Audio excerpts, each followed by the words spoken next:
Subscribe করুন audio story station চ্যানেলটিকে এবং বেল আইকনটি প্রেস করুন যাতে নতুন ভিডিও নোটিফিকেশন পৌঁছে যায় আপনার কাছে। শ্রোতাদের কয়েকজনের বিশেষ অনুরোধে সানডে সাসপেন্সে আজ শরদিন্দু বন্দ্যোপাধ্যায়ের লেখা একটি ছোট গল্প মধুমালতী। গল্পটি আমরা নিয়েছি শরদিন্দু অমনিবাস পঞ্চম খণ্ড থেকে। যারা মহারাষ্ট্র দেশে বাস করেছেন তারা জানেন মারাঠিরা গান ভালোবাসে, ফুল ভালোবাসে এবং বাইসাইকেল চড়তে ভালোবাসে। পুনার অলিতে গলিতে ফুলের দোকান, গান বাজনার আখড়া, সাইকেলের আড়ত। আড়তে সাইকেল ভাড়া পাওয়া যায়। 1 আনা ভাড়া দিয়ে 1 ঘন্টা সাইকেল চড়ে বেড়াও। ছেলেরা মেয়েরা সবাই সাইকেল চড়ে, বিশেষত কলেজের। এই দেশে মেয়েদের আলাদা কলেজ নেই, সকলে একসঙ্গে পড়ে। কলেজের ছুটি হলে দেখা যায় রাস্তা দিয়ে সাইকেলের নবযৌবন জলতরঙ্গ বয়ে চলেছে। আমি প্রথম যেবার পুনায় আসি সেবার শহরের দক্ষিণ পশ্চিম কোণে একটি হোটেলে মাসখানেক ছিলাম। রাস্তার নাম তিলক রোড, কাছেই এসপি কলেজ। আরো একটু দূরে টিলার মাথায় পার্বতী মন্দিরের চূড়া দেখা যায়। দক্ষিণ দিক ফাঁকা, দিগন্তে পাহাড়ের চক্ররেখা। এই চক্ররেখা চোখ দিয়ে অনুসরণ করলে সিংহগড় দুর্গ চোখে পড়ে। শিবাজী মহারাজের সিংহগড়, যে সিংহগড় জয় করবার মুহূর্তে তানাজি মালেশ্বর প্রাণ দিয়েছিলেন। সিংহগড়ের সিংহ পড়ে গেছে, শুধু গড়টাই পড়ে রয়েছে। শীতের শেষ, রাস্তার ধারে আম গাছে বোল ধরেছে, চারিদিক গন্ধে মম করছে। আমি ডাক্তারের আদেশে পুনায় এসেছি। সকাল বিকেল পায়ে হেঁটে ঘুরে বেড়াই। হোটেলে আমার দোতলার ঘরের সামনে ছোট্ট একটি ব্যালকনি আছে, সেখানে দাঁড়িয়ে রাস্তার লোক চলাচল দেখি। বোম্বাইয়ে থাকাকালে যে পেট জবাব দিয়েছিল সেটা এখন নানা রকমের স্থানীয় খাবার আরামসে হজম করছে। দই বড়া, ইডলি সাম্বার, দোসা, কিছুই বাদ পড়ে না। 10 দিন যেতে না যেতে পুরনো পুনা শহরকে ভালোবেসে ফেললাম। কিন্তু আমি বিভূতি বাড়ুজ্যে নই। পায়ে হেঁটে বেরিয়ে তিলমাত্র আনন্দ পাই না, অথচ ডাক্তারের হুকুম। একদিন ব্যালকনিতে দাঁড়িয়ে দাঁড়িয়ে একটি বুদ্ধি মাথায় খেলে গেল। সামনেই রাস্তার ওপারে প্রকাণ্ড সাইনবোর্ড, বামন রাও সাইকেল মাঠ, সাইকেলের দোকান। কত লোক আসছে, সাইকেল ভাড়া নিয়ে চলে যাচ্ছে। আমিও সাইকেল চড়ে বেড়াই না কেন? অবশ্য অনেক দিন চড়িনি, কিন্তু সাঁতার কাটা এবং সাইকেল চড়া মানুষ বলে না। সুতরাং সাইকেল চড়ে ডাক্তারের আজ্ঞা পালন করব। জস্মিন দেশে যদাচার। বিকেলবেলা সাইকেলের দোকানে গেলাম। দোকানদার বামন রাও খাতায় আমার নাম ধাম লিখে সাইকেল দিয়ে দিল। বামন রাওয়ের চেহারা বেঁটে, মজবুত, বয়স আন্দাজ 45। দোকানের পেছনের একটি ঘরে সস্ত্রীক থাকে। অতঃপর রোজ দুবেলা সাইকেল চড়ে বেড়াই। শহর বাজার এড়িয়ে পুনার কিনারে কিনারে ঘুরি। কখনো যাই গণেশ খিন্ডের দিকে, কখনো খড়গবাৎসলার হ্রদের দিকে। আনন্দে আছি। বামন রাওয়ের সঙ্গে বেশ ভাব হয়েছে। সে অল্প স্বল্প হিন্দি বলতে পারে। নির্বান্ধব পুরীতে সেই আমার প্রথম বন্ধু। ভূমিকা শেষ করে এবার আসল কথায় আসা যাক। সেই রাতে ঠিক সময় খাওয়া দাওয়া সেরে শুয়ে পড়লাম, কিন্তু কিছুতেই ঘুম আসলো না। মনে হয় ওই দিনের বেলা ঘুমটা একটু বেশি হয়ে গিয়েছিল। শুয়ে শুয়ে বই পড়বার চেষ্টা করলাম, তাতে ঘুম আসে বটে, কিন্তু বই বন্ধ করলেই ঘুম ছুটে যায়। রাত প্রায় 1টা পর্যন্ত ঝুলোঝুলি করে উঠে পড়লাম। গায়ে বালাপোষ জড়িয়ে ব্যালকনিতে গিয়ে দাঁড়ালাম। বাইরে কনকনে ঠান্ডা, এক আকাশ তারা যেন শীতের বাতাসে কাঁপছে। রাস্তায় লোক নেই। আবছায়া রাস্তার 2 ধারে ল্যাম্পপোস্টগুলি সারি দিয়ে দাঁড়িয়ে, কোথাও কোনো সাড়া শব্দ নেই। 5 মিনিট দাঁড়িয়ে আছি, গরম মুখে বাতাসের শীতল স্পর্শ মন্দ লাগছে না। হঠাৎ রাস্তার একদিক থেকে ক্রিং ক্রিং শব্দ কানে এলো। সাইকেল আসছে। একটু বিস্মিত হয়ে সেদিকে তাকালাম, কিন্তু সাইকেল দেখা গেল না। এখনো বোধহয় দূরে আছে। এদিকে রাস্তা নির্জন। সাইকেল চালক কাকে দেখে ঘন্টি বাজালো? তাকিয়ে রইলাম। অস্পষ্টভাবে দেখা গেল এক জোড়া সাইকেল পাশাপাশি আসছে। তাদের ল্যাম্প নেই। হঠাৎ মধুর হাসির শব্দ কানে এলো। দুজন একসঙ্গে হাসছে। একজন পুরুষ, একজন মহিলা, কিন্তু দুজনের হাসি এক সুরে বাঁধা। সাইকেল দুটো ক্রমশ কাছে আসছে। এবার তাদের স্পষ্ট দেখতে পাচ্ছি। হঠাৎ ঘাড়ের রোঁয়া শক্ত হয়ে খাড়া হয়ে উঠল। সাইকেল দুটো আসছে বটে, কিন্তু তাদের কোনো আরোহী নেই। চালকের আসন শূন্য। কেবল দুটো জোড়া সাইকেল পরস্পর সমান্তরালে চলে আসছে। বুকের রক্ত হিম হয়ে গেছে, তবু বিস্ফারিত চোখে চেয়ে আছি। সাইকেল দুটো স্বচ্ছন্দ গতিতে আসছে, কোনো তাড়া নেই। ঠিক আমার সামনে দিয়ে যেতে যেতে থেমে গেল। মনে হলো অদৃশ্য আরোহীরা সাইকেল থেকে নামলো। নিথর বাতাসে যেন ফিস ফিস কথা বলার আওয়াজ শুনতে পেলাম। তারপর সাইকেল দুটি বামন রাওয়ের দোকানের দিকে গেল। দরজা বন্ধ। সাইকেল দুটি দরজার গায়ে হেলে দাঁড়ালো। ক্রিং করে একবার ঘন্টিটা বেজে উঠল। তারপর আর কোনো সাড়া শব্দ নেই। ব্যালকনি থেকে আমি ঘরে এসে বসলাম। এ কি চোখের ভুল? কিন্তু না, শুধু চোখের ভুল হতে পারে না। হাসি শুনেছি, ঘন্টির আওয়াজ শুনেছি। তবে কি ঘুম না হওয়ার জন্য আমার মাথা এতটাই গরম হয়ে উঠেছে যে জেগে জেগে দুঃস্বপ্ন দেখছি? কিংবা হঠাৎ একটা কথা মনে হওয়াতে আমি আবার তাড়াতাড়ি ব্যালকনিতে ফিরে গেলাম। বামন রাওয়ের দরজা যেমন বন্ধ ছিল তেমনই বন্ধ আছে, কিন্তু সাইকেল দুটো অদৃশ্য হয়ে গেছে। শেষ রাতের দিকে ঘুমিয়ে পড়লাম। যখন ঘুম ভাঙল তখন 9টা বেজে গেছে। প্রাতঃভ্রমণের আর সময় নেই, কারণ পুনায় শীতকালেও রোদ বেশ কড়া। প্রাতঃকৃত্য সেরে ব্যালকনিতে গিয়ে দাঁড়ালাম। বামন রাওয়ের দোকান খোলা রয়েছে। রাস্তায় কাজের দিনের ব্যস্ততা, মোটর, টাঙা, অটোরিকশা ও সাইকেলের ছুটোছুটি। কাল রাত 1টার সময় এই পথের ছায়াছন্ন নির্জনতায় দুটি স্বয়ংচল সাইকেল আমার সামনে দিয়ে চলে গেল, বিশ্বাস করা কঠিন। দুপুরবেলা বামন রাও সাইকেল মাঠে গেলাম। সাইকেল ভাড়াতে খদ্দেরের ভিড় কমে গেছে।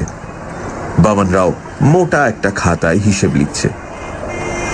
বলল, কাকা, আজ তুমি বেড়াতে গেলে না?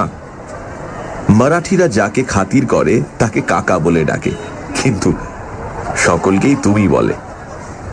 আমি একটি লোহার চেয়ারে বসে বললাম, না, ও বেলা যাব। বামন রাও, কাল রাত 1টার সময় তোমার কোনো খদ্দের সাইকেল ফেরত দিতে এসেছিল? বামন রাও চমকে আমার দিকে চাইল।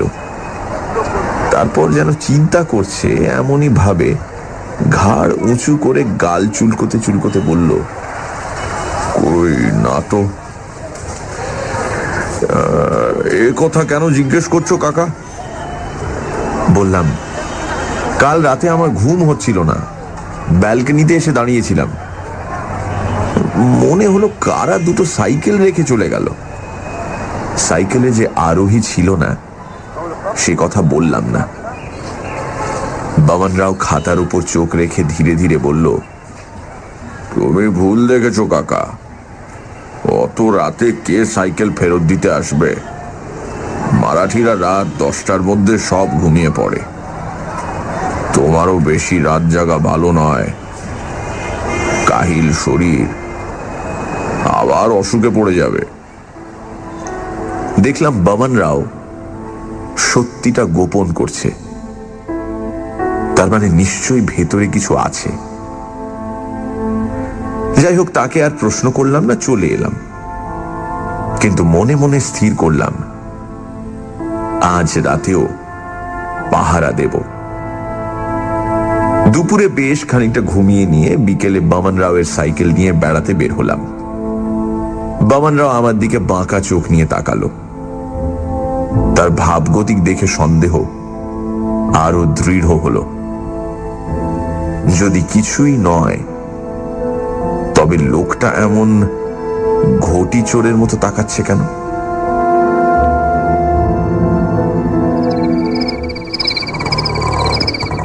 রাত 9:30টার পর খাওয়া দাওয়া শেষ করে ঘরের আলো নেভালাম। ব্যালকনিতে চেয়ার নিয়ে বসলাম। এমন ভাবে বসলাম যাতে আমাকে বাইরে থেকে দেখা না যায়, অথচ আমি সাইকেলের দোকান দেখতে পাই। বসে বসে দেখতে লাগলাম শহর ধীরে ধীরে ঘুমিয়ে পড়ছে। দোকানগুলি একে একে বন্ধ হয়ে গেল। রাস্তায় যানবাহনের চলাচল ক্রমশ কমে এসে থেমে গেল। বামন রাও প্রায় 10:30টার সময় দোকান বন্ধ করল, অথচ দুটো সাইকেল বাইরে পড়ে রইল। দরজায় তালা দেবার সময় সে উৎকণ্ঠিত চোখে আমার ব্যালকনির দিকে একবার তাকালো। আমি তো ঘাপটি মেরে রইলাম। শহরের কোলাহল শেষ। রাতের গাঢ়তা ঘনীভূত হতে লাগলো। রাস্তার ল্যাম্পপোস্টগুলি নিষ্পলক ভাবে চেয়ে আছে। ঘড়িতে 11:30। গায়ে বালাপোষ সত্ত্বেও বেশ কাঁপুনি ধরেছে। আমি সঙ্গে একটি মাঙ্কি ক্যাপ এনেছি। সেটি মাথায় পড়লে কান দিয়ে ঠান্ডা ঢুকতে পারবে না। বামন রাওয়ের দোকানের দিকে তাকিয়ে দেখলাম বন্ধ দরজার সামনে সাইকেল দুটি পরস্পর ঠেস দিয়ে দাঁড়িয়ে আছে। চট করে ঘরে গিয়ে মাঙ্কি ক্যাপ পরে ফিরে এলাম। বোধহয় 1/2 মিনিটও সময় লাগেনি। কিন্তু এ কি? এরই মধ্যে সাইকেল দুটি অদৃশ্য হয়ে গেছে। বোকার মতো চেয়ে রইলাম। দূরে টিং টিং করে সাইকেলের ঘন্টি বাজলো। একটু মিষ্টি হাসির আওয়াজ ভেসে এলো কানে। ওরা কি ওত পেতেছিল? আমি যে পাহারা দিচ্ছি সেটা কি জানতে পেরেছে? আমার ঘাড়ের রোঁয়া আবার কাঁটা দিয়ে উঠল। কিন্তু ছাড়ব না। একবার বোকা বনেছি, দ্বিতীয়বার বোকা বনব না। যখন সাইকেল নিয়ে গেছে তখন নিশ্চয়ই ফিরিয়ে দিতেও আসবে। বামন রাওয়ের দরজার উপর চোখ রেখে বসে রইলাম। 1টা বাজলো। একটু সজাগ হয়ে বসলাম। 2টো বাজলো। এখনো সাইকেলের দেখা নেই। মাঝে মাঝে মনটা খালি হয়ে যাচ্ছে, আর চোখ দুটো জড়িয়ে আসছে। চোখে কিছু দেখলাম না, কানেও কিছু শুনলাম না। হঠাৎ পঞ্চ ইন্দ্রিয় সতর্কভাবে সজাগ হয়ে উঠল। সাইকেল দুটো চুপি চুপি বামন রাওয়ের দরজার দিকে যাচ্ছে। নিঃশব্দে তারা পরস্পরের গায়ে হেলান দিয়ে দাঁড়ালো। টুং করে একবার ঘন্টির মৃদু শব্দ এলো কানে। তারপর আর কোনো সাড়া শব্দ নেই। যারা সাইকেল চড়ে আসছিল তারা চলে গেছে। 5 মিনিট, 10 মিনিট কেটে গেল। ঘুম ছুটে গেছে। নিষ্পলক চোখে সাইকেল মাঠের দিকে চেয়ে আছি। খুট করে শব্দ হলো। দরজা একটু খুলে বামন রাও গলা বাড়িয়ে এদিক ওদিক দেখল। তারপর একে একে সাইকেল দুটি তুলে ভেতরে নিয়ে গেল। দরজা আবার বন্ধ হলো। পরদিন দুপুর 2টো নাগাদ সাইকেল মাঠে গেলাম। বামন রাও একলা ছিল। তাকে বললাম, বামন রাও, কাল রাতে আমি সব দেখেছি। বামন রাওয়ের মুখ ফ্যাকাশে হয়ে গেল। কি কি কি দেখেছো কাকা? বললাম, যতটুকু চোখে দেখা যায় দেখেছি। অশরীরী ওরা কারা আমি জানতে চাই। বামন রাও ভীত স্বরে বলল, কাকা এই কথা কাউকে বলো না। জানাজানি হলে ওরা আর আসবে না। ওরা ওরা ভারী পয়মন্ত। ওরা যদি না আসে আমার দোকান বন্ধ হয়ে যাবে। বেশ, কাউকে বলবো না, কিন্তু ব্যাপারটা আমাকে বলতে হবে। বামন রাও কিছুক্ষণ ঘাড় নিচু করে ভাবল। শেষে অনিচ্ছা ভরে বলল, আজ রাতে দোকান বন্ধ করবার পর তুমি এসো, আমি তখনই বলবো। সেই রাতে বন্ধ দোকান ঘরে বসে বামন রাওয়ের কাহিনী শুনলাম। কাহিনীতে চমকপ্রদ নতুনত্ব কিছুই নেই। কালে কালে দেশে দেশে এরূপ ঘটনা বহুবার ঘটেছে। যৌবনের কাছে মানুষের সংঘবদ্ধ বিষয় বুদ্ধি পরাজিত হয়েছে। আমরা যখন মানুষের দুঃখ দুর্দশা দীনতার কথা চিন্তা করি তখন ভুলে যাই মানুষ কোনোদিন জীবনের কাছে মাথা হেঁট করেনি। সে চিরটা কাল অপরাজিত। বামন রাও বলল, বছর 3 আগের কথা। আমি তখন এখানে নতুন দোকান খুলেছি। সাইকেলের দোকানের পক্ষে জায়গাটা ভালো। এই কাছেই এসপি কলেজ। অনেক ছেলে মেয়ে সেখানে পড়ে। বেশিরভাগ তারাই সাইকেল ভাড়া নিয়ে আমার দোকান চালু রেখেছে। এই পর্যন্ত বলে বামন রাও থামল। কান খাড়া করে কি একটা জানি শুনল। তারপর বলল, একটু বসো, আমি আসছি। সে দরজা খুলে 2টি সাইকেল বাইরে রেখে এলো। একটি মেয়েদের সাইকেল, অন্যটি পুরুষদের। বাইরে তখন রাত হয়ে গেছে। বামন রাও ফিরে এসে বসল।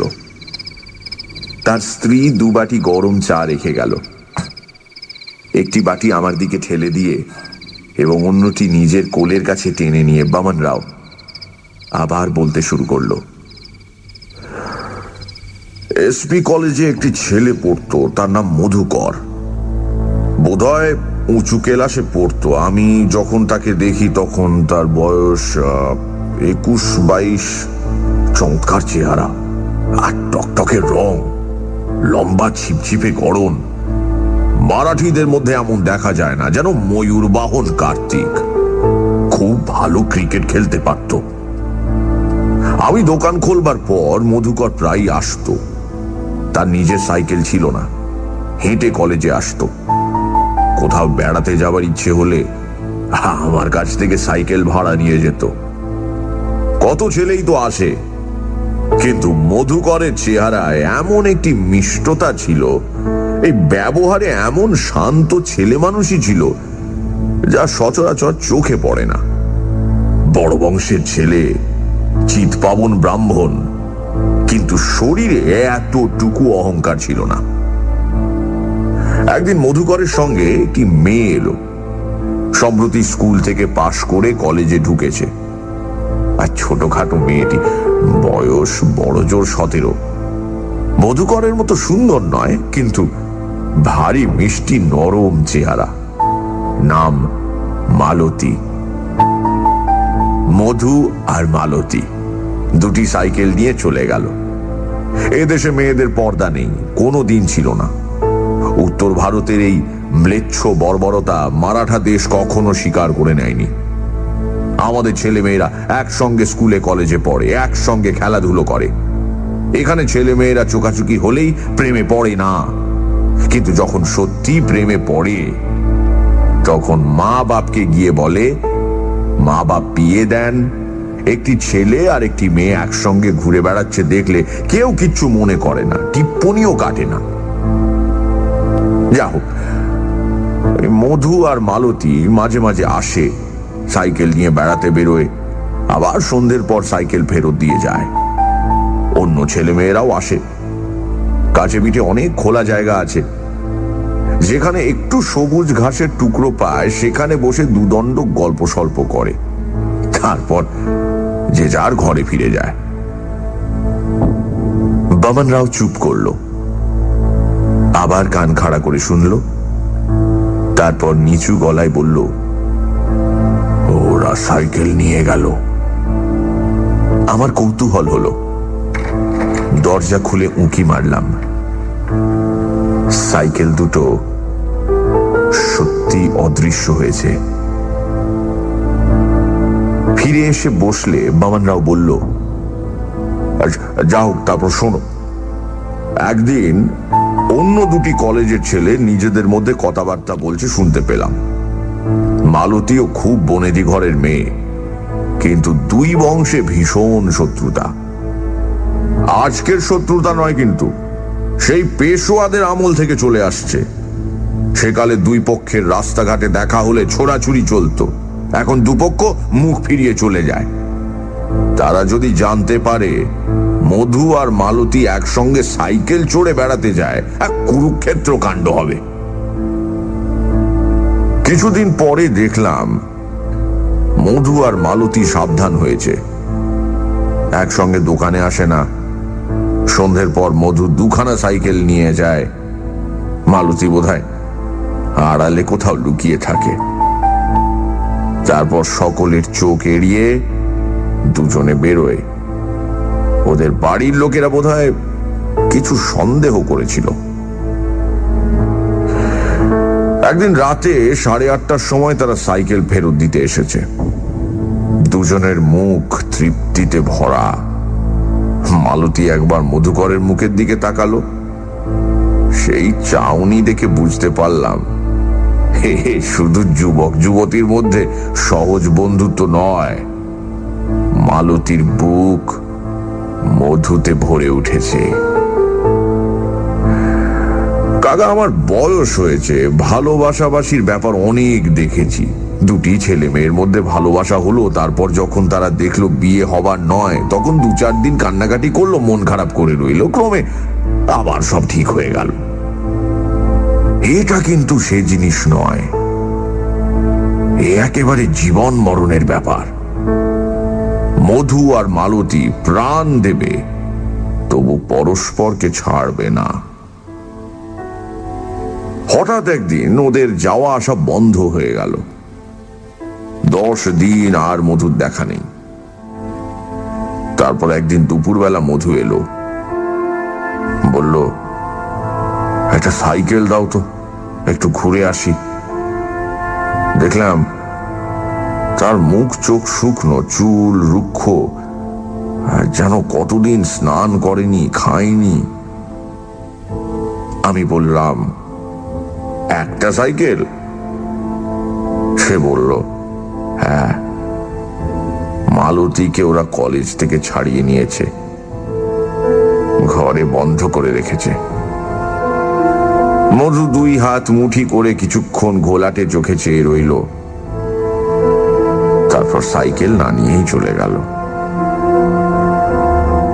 3-4 দিন পরে বর্ষার বৃষ্টি নেমেছে। পুনার বৃষ্টি মুষলধারে বড় হয় না, রিমঝিম রিমঝিম। চারিদিক ঠান্ডা। আমার দোকানে রাত 9টার মধ্যেই খদ্দের আসা বন্ধ হয়ে গেছে। আন্দাজ 9:30টার সময় আমি দোকান বন্ধ করে শুতে যাচ্ছি, দরজায় হঠাৎ ঠক ঠক টোকা পড়ল। দৌড় খুলে দেখি মধু আর মালতী। দুজনের জামা কাপড় ভিজে, চোখে মুখে বাঁধন ছেঁড়া উল্লাস। মধু বলে উঠল, বামান রাও মালতীকে দোতলার ঘরে বন্ধ করে রেখেছিল, ও ব্যালকনি থেকে বিছানার চাদর ঝুলিয়ে নেমে এসেছে। কি ডাকাত মেয়ে!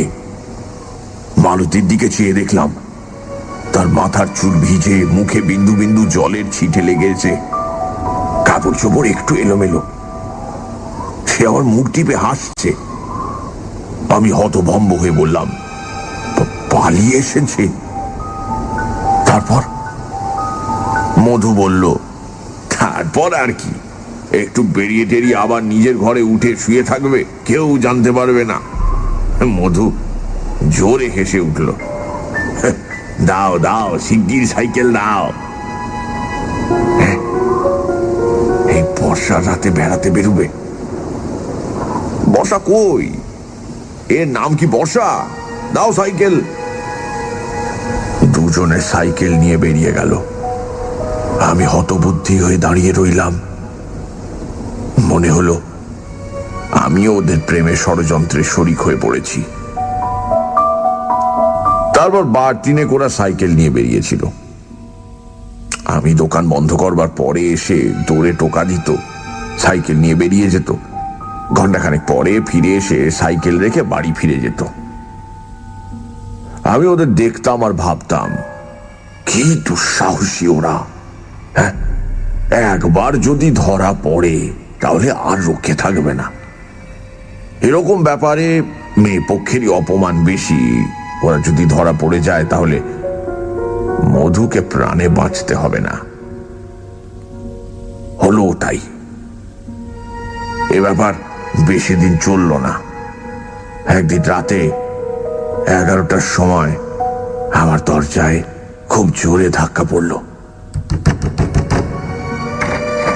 দরজা খুলে দেখি মধু আর মালতী, দুজনেরই দিশাহারা অবস্থা।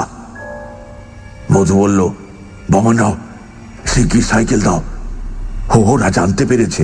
আমি বললাম, সে কি, এত রাতে তোমরা কোথায় যাবে? তা বললে, জানে না। এই সময় দূরে মোটর বাইকের ফটফট ফটফট শব্দ শোনা গেল। মালতী চমকে উঠে বলল, ওই ওই ওই ওই দাদা আসছে। ওরা আর দাঁড়ালো না, দুটো সাইকেল নিয়ে বিদ্যুতের মতো বেরিয়ে গেল। আমি তাড়াতাড়ি দরজা বন্ধ করতে গেলাম, কিন্তু তার আগে মোটর বাইক এসে দোকানের সামনে থামলো।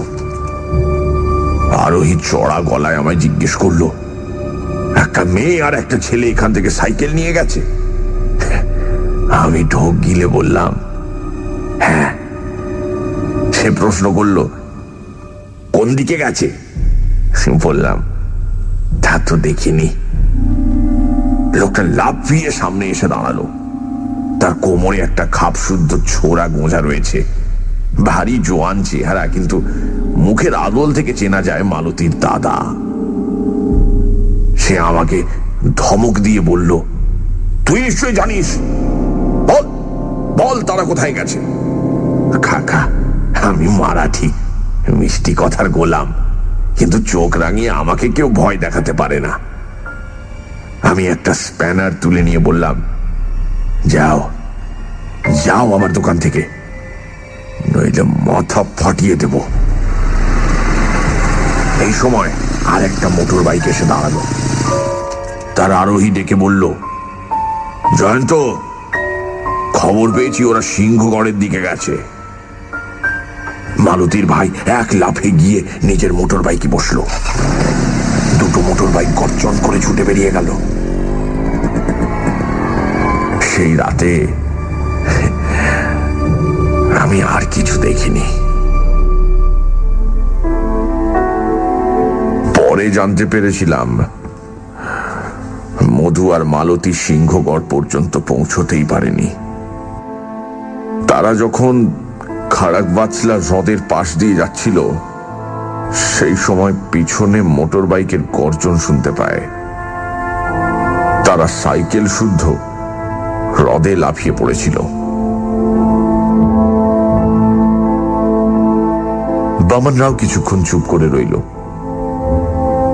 আমিও ভাবতে লাগলাম, এছাড়া এই গল্পের অন্য পরিণতি কি ছিল না?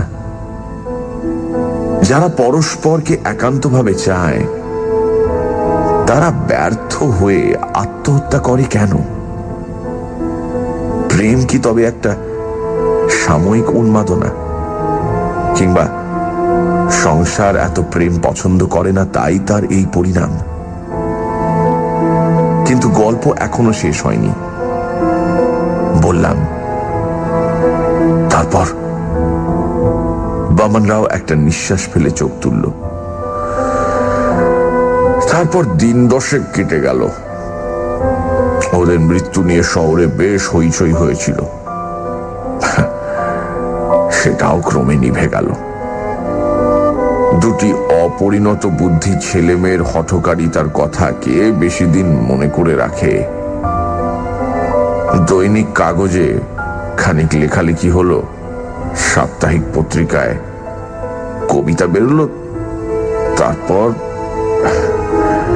সব চুপচাপ। একদিন বেশ বর্ষা নেমেছে। আমি 10টার মধ্যে দোকানপাট বন্ধ করে শুয়ে পড়েছি। ঘুম এসেছে।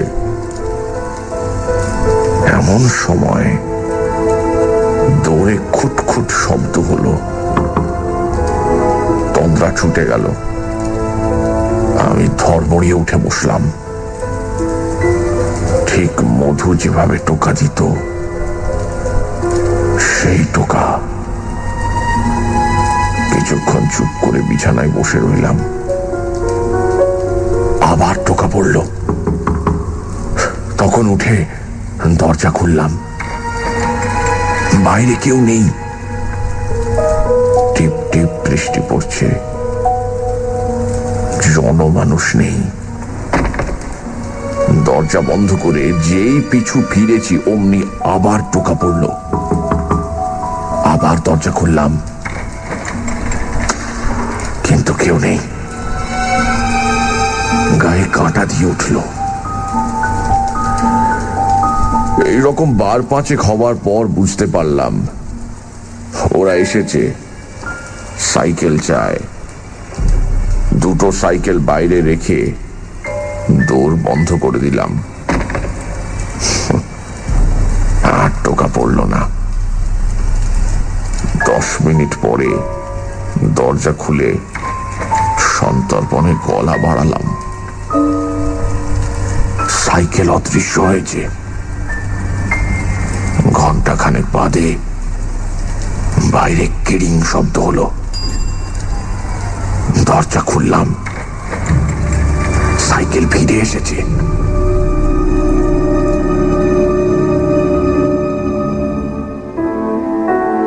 সেই থেকে প্রায় রোজ এই ব্যাপার চলছে। তুমি নিজের চোখে দেখে ফেলেছ। তোমার কাছে লুকোবার চেষ্টা বৃথা। আমি আর আমার স্ত্রী ছাড়া আর কেউ জানে না। ওরা ভারী পয়মন্ত। 2 দিন না এলে আমার খদ্দের কমে যায়। কাকা, তুমি কাউকে বলো না। হ্যাঁ, বলবো না, এই বলে আমি উঠলাম। এই সময় বাইরে সাইকেলের মৃদু ঘন্টি বাজলো। আমি বামন রাওয়ের সঙ্গে দৃষ্টি বিনিময় করলাম। সে গিয়ে দরজা খুলল। দেখলাম সাইকেল দুটি বড় পরস্পরের গায়ে হেলান দিয়ে দাঁড়িয়ে আছে।